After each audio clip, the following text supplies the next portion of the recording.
வாழ்க வளமுடன். நான் srinivasan கண்ணதாசன் வீட்டு கைமணத்துக்கு நான் அன்போட வரவேற்கிறேன். இன்னைக்கு நம்ம பார்ப்பது சப்பாத்திக்கும் சரி சாதத்துக்கும் சரி ஏற்ற ஒரு சைட் டிஷ் தான்.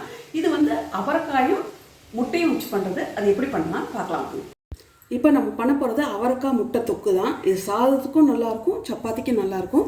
இதுக்கு முதல் எண்ணெய் ஊற்றி கடுகு தாளிச்சிட்டேன், கொஞ்சம் உளுந்து, சோம்பு, அரை ஸ்பூன் சோம்பு, இதோட கருவேப்பிலையும் வெங்காயத்தையும் சேர்த்து போட்டுக்கலாம். இதை இப்போ ஒரு 2 நிமிஷம் வதக்கலாம். இது ஓரளவு கண்ணாடி மாதிரி வதங்கினா போதும், ரொம்ப வதங்க வேண்டாம். இதோட இப்போ அவரைக்காயும் வெங்காயம் மாதிரி நீட்டாக தான் வெட்டி வச்சுருக்கேன். இப்போ அவரைக்காயும் கொஞ்சம் வதங்கணும். இதோட இப்போ இதில் ஒரு 3 தக்காளி அடித்து வச்சுருக்கேங்க. கொத்தமல்லி காம்பை மட்டும் எடுத்து போட்டு வச்சுருக்கேன். இதில் 2 பூண்டு பல், 2 பூண்டு பல்லோட 1 ஸ்பூன் மிளகாத்தூள், வேண்டாம்னா கம்மி பண்ணிக்கோங்க. மஞ்சத்தூள் கொஞ்சம், இதை போட்டு இப்போ இதோடு சேர்த்து நைஸாக அரைச்சிடணும். இது கொஞ்சம் வதங்கினோன்னே தக்காளியும் மசாலாலாம் சேர்த்து அரைச்சதை ஊற்றிடலாம். இது வந்து கொஞ்சம் தண்ணியும் கலக்கி ஊற்றிடணும். இதுலேயே வந்து அவரைக்காய் வெந்துடணும். லாஸ்ட்டில் தான் முட்டை, வேக வச்ச முட்டை போட போகிறோம். வேக வச்ச முட்டையும் உங்களுக்கு மஞ்சக்கரு இதில் போட மாட்டோம். மஞ்சக்கரு வேணுங்கிறவங்க நீங்கள் அதை தனியாக மசாலா போட்டு சாப்பிட்டுக்கலாம். இப்போ இதில் இன்னும் கொஞ்சம் கலக்கி தண்ணி ஊற்றிடுறேன். இப்போ இதுக்கு தேவையான அளவு உப்பு போட்டுடலாம். மசாலாவுக்கு தேவையான அளவு. இது வந்து மசாலா கொஞ்சம் ஜாஸ்தி இருந்தால் உங்களுக்கு சாதத்தில் பிசைஞ்சும் சாப்பிட்டுக்கலாம், சப்பாத்தியில் ரோல் பண்ணியும் வச்சு ரோல் பண்ணி சாப்பிட்டுக்கலாம். ரெண்டுக்குமே ரொம்ப நல்லாயிருக்கும். தோசை இட்லிக்கு சரி வராதுங்க. இப்போ தண்ணி கொஞ்சம். இப்போ இந்த அவரைக்காய் வேகிற அளவுக்கு இதை கொஞ்சம் விட்டுறணும்.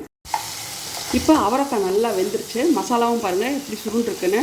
இதில் நான் 3 முட்டை வேக வச்சு முட்டையோட அந்த வெள்ளை பார்த்து மட்டும் போடுறேன். ஏன்னா மஞ்சக்கரு போடல. மஞ்சக்கரு வேணும்னா நீங்கள் மசாலா போட்டு தனியாகவே சாப்பிட்டுக்கலாம். இதில் போட முடியாது மஞ்சக்கருவை. இது வந்து சாதத்துலேயும் நீங்கள் போட்டு பெரட்டலாம், ரொம்ப நல்லாயிருக்கும். அதே சமயத்தில் சப்பாத்திக்கும் இதை உள்ளே வச்சு ரோல் பண்ணிங்கன்னா ரொம்ப நல்லாயிருக்கும்.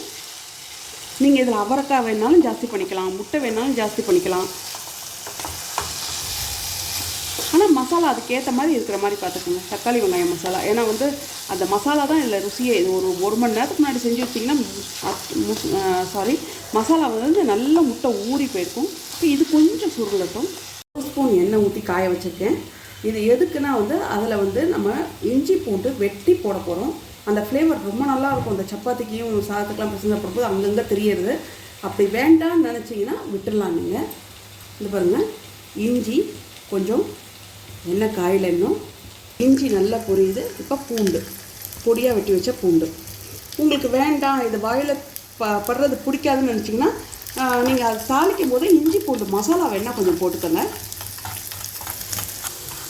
இப்போ வதக்குனதை இதில் தூக்கி கொட்டிடலாம். நீங்கள் வந்து இதை ஆரம்பத்தில் ஏன் தாளிக்கக்கூடாதுன்னு கேட்கலாம். ஆரம்பத்தில் தாளிக்கலாங்க, ஆனால் தாளித்தா இது வாயில் சுத்தமாக உங்களுக்கு படவே படாது. இஞ்சியும் பூண்டும் அங்கங்கே லைட்டாக படுறது ரொம்ப டேஸ்ட் பிடிக்கும் சில பேருக்கு. அந்த மாதிரி படவே படாது. ஆரம்பத்தில் போட்டிங்கன்னா கொஞ்சம் நல்லாவே வெந்து போயிடும். இந்த மாதிரி போட்டிங்கன்னா தான் அந்த மசாலாவில் நல்லா படும் வாயில் நம்மளுக்கு இஞ்சி பூண்டு.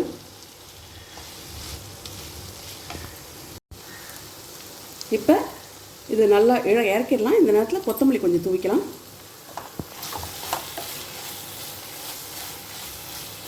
அவ்வளோதாங்க. பாருங்கள், ரொம்ப நல்லாயிருக்கும். இந்த மசாலா வந்து அவ்வளோ டேஸ்ட் ரொம்ப நல்லாயிருக்கும். இது 1 மணி நேரத்துக்கு முன்னாடி பண்ணி வச்சிங்கன்னா அந்த முட்டையும் ஊறி போய் ரொம்ப நல்லாயிருக்கும். ட்ரை பண்ணி பாருங்கள், இது எல்லாருக்கும் பிடிக்கும். இப்போ அந்த டிஷ்ஷை எப்படி பண்ணுறதுன்னு பார்த்தோம். அது சாதத்தில் போட்டு கலந்து சாப்பிட்டிங்கன்னா நல்லாயிருக்கும்.